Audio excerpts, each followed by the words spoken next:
l'équipe de France féminine de handball lance son Euro face à la Russie par une défaite, 23-26, à Nancy.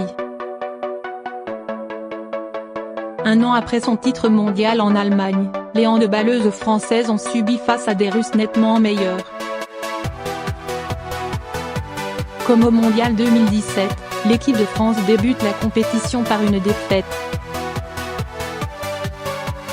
Réaction attendue pour les Bleus dans 2 jours face à la Slovénie. Une deuxième défaite entamerait les espoirs de doubler des joueuses d'Olivier Krumbholz. L'équipe de France féminine de handball lance son Euro 2018 par une défaite face à la Russie, à Nancy. Les handballeuses françaises ont commencé leur Euro par une défaite contre la Russie, championne olympique en titre, 26-23, jeudi à Nancy. Les Bleus, championnes du monde l'an passé, conservent leur chance d'atteindre les demi-finales, mais elles n'ont pratiquement plus le droit à l'erreur. Et surtout pas face à la Slovénie pour son deuxième match, dimanche, 15h. L'an passé au mondial, les Bleus avaient déjà perdu d'entrée, contre la Slovénie justement, et avaient ensuite fait un sans faute jusqu'alors, mais dans une formule différente où les compteurs étaient remis à 0 après le premier tour, alors que cette année les résultats sont conservés pendant les 2 phases de poule.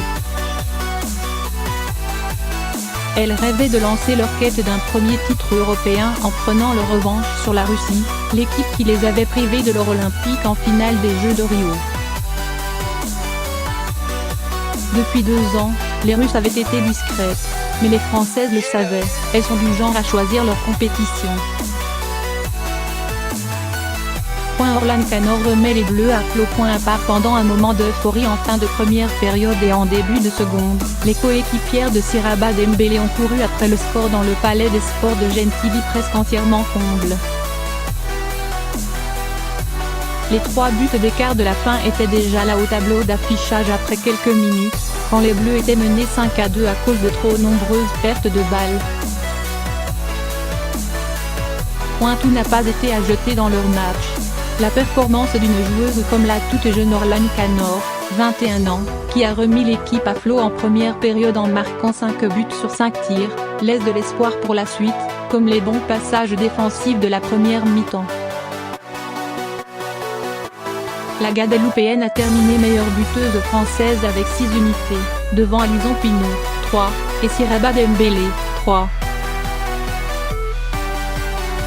Les Russes étaient plus fortes, particulièrement dans le dernier quart d'heure. Elles étaient plus précises dans leur jeu, dans les tirs notamment. Elles avaient plus d'énergie.